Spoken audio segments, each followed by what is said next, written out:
In one of the final acts of its 20-year war in Afghanistan, the United States fired a missile from a drone at a car in Kabul. It was parked in the courtyard of a home, and the explosion killed 10 people, including 43-year-old Zamarai Ahmadi and 7 children, according to his family.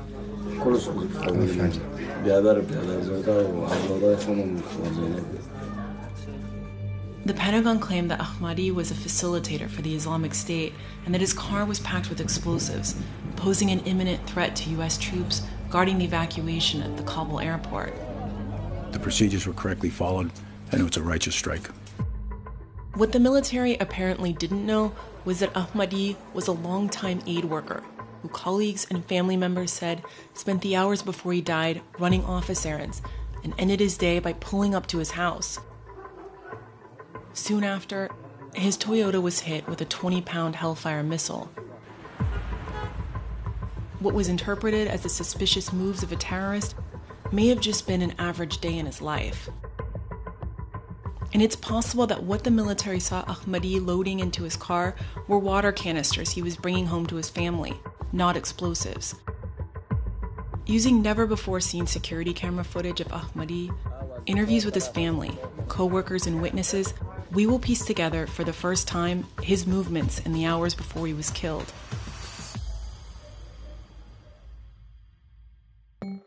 Zamarai Ahmadi was an electrical engineer by training. For 14 years, he had worked for the Kabul office of Nutrition and Education International. NEI established a total of 11 soybean processing plants in Afghanistan. It's a California-based NGO that fights malnutrition. On most days, he drove one of the company's white Toyota Corollas, taking his colleagues to and from work and distributing the NGO's food to Afghans displaced by the war. Only 3 days before Ahmadi was killed, 13 U.S. troops and more than 170 Afghan civilians died in an Islamic State suicide attack at the airport. The military had given lower-level commanders the authority to order airstrikes earlier in the evacuation, and they were bracing for what they feared was another imminent attack. To reconstruct Ahmadi's movements on August 29th, in the hours before he was killed, the Times pieced together the security camera footage from his office with interviews with more than a dozen of Ahmadi's colleagues and family members. Ahmadi appears to have left his home around 9 a.m. He then picked up a colleague and his boss's laptop near his house. It's around this time that the U.S. military claimed it observed a white sedan leaving an alleged Islamic State safe house around 5 kilometers northwest of the airport.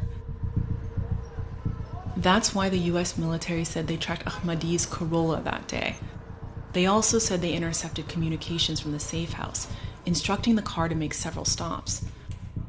But every colleague who rode with Ahmadi that day said what the military interpreted as a series of suspicious moves was just a typical day in his life.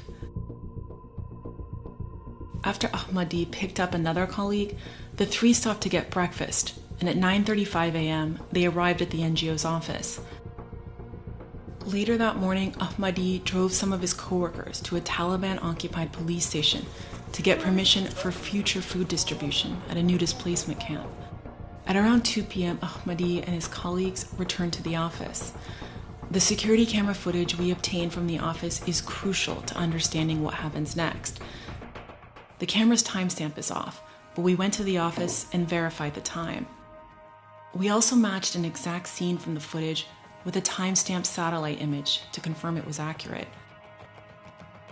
At 2:35 p.m., Ahmadi pulls out a hose, and then he and a coworker fill empty containers with water.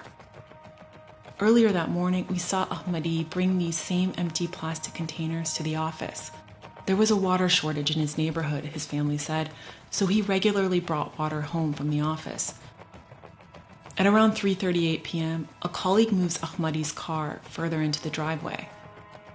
A senior U.S. official told us that at roughly the same time, the military saw Ahmadi's car pull into an unknown compound 8 to 12 kilometers southwest of the airport. That overlaps with the location of the NGO's office, which we believe is what the military called an unknown compound. With the workday ending, an employee switched off the office generator, and the feed from the camera ends. We don't have footage of the moments that followed. But it's at this time, the military said, that its drone feed showed 4 men gingerly loading wrapped packages into the car. Officials said they couldn't tell what was inside them. This footage from earlier in the day shows what the men said they were carrying. Their laptops, one in a plastic shopping bag. And the only things in the trunk, Ahmadi's coworker said, were the water containers. Ahmadi dropped each one of them off, then drove to his home in a dense neighborhood near the airport. He backed into the home's small courtyard. Children surrounded the car, according to his brother.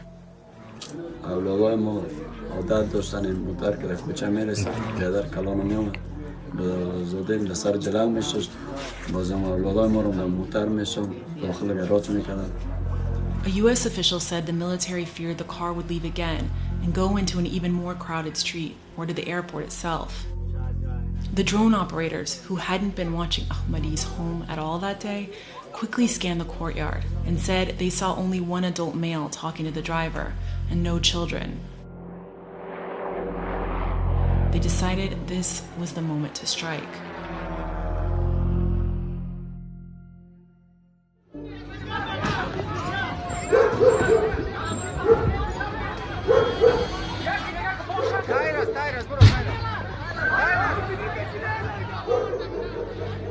A U.S. official told us that the strike on Ahmadi's car was conducted by an MQ-9 Reaper drone that fired a single Hellfire missile with a 20-pound warhead. We found remnants of the missile, which experts said matched a Hellfire at the scene of the attack. In the days after the attack, the Pentagon repeatedly claimed that the missile strike set off other explosions, and that these likely killed the civilians in the courtyard. Significant secondary explosions from the targeted vehicle indicated the presence of a substantial amount of explosive material. Because there were secondary explosions, there's a reasonable conclusion to be made that there was explosives in that vehicle. But a senior military official later told us that it was only possible to probable that explosives in the car caused another blast. We gathered photos and videos of the scene taken by journalists and visited the courtyard multiple times. We shared the evidence with 3 weapons experts who said the damage was consistent with the impact of a Hellfire missile. They pointed to the small crater beneath Ahmadi's car and the damage from the metal fragments of the warhead. This plastic melted as a result of a car fire triggered by the missile strike. All 3 experts also pointed out what was missing: any evidence of the large secondary explosions described by the Pentagon. No collapsed or blown out walls, including next to the trunk with the alleged explosives. No sign that a second car parked in the courtyard was overturned by a large blast. No destroyed vegetation. All of this matches what eyewitnesses told us, that a single missile exploded and triggered a large fire. There is one final detail visible in the wreckage: containers, identical to the ones that Ahmadi and his colleague filled with water and loaded into his trunk before heading home. Even though the military said the drone team watched the car for 8 hours that day, a senior official also said they weren't aware of any water containers. The Pentagon has not provided the Times with evidence of explosives in Ahmadi's vehicle or shared what they say is the intelligence that linked him to the Islamic State. But the morning after the US killed Ahmadi, the Islamic State did launch rockets at the airport from a residential area Ahmadi had driven through the previous day, and the vehicle they used was a white Toyota.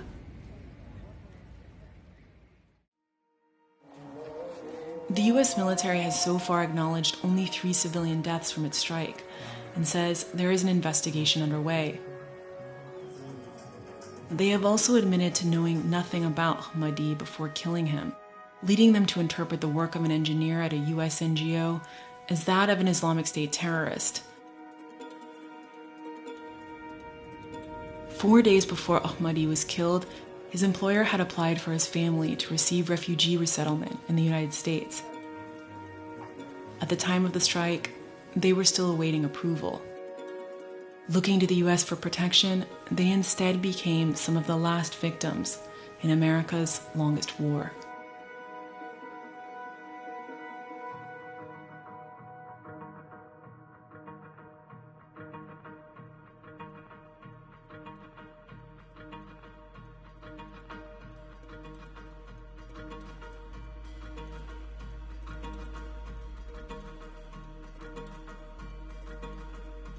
Hi, I'm Evan, one of the producers on this story.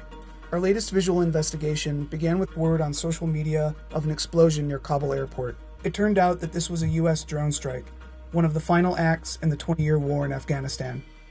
Our goal was to fill in the gaps in the Pentagon's version of events.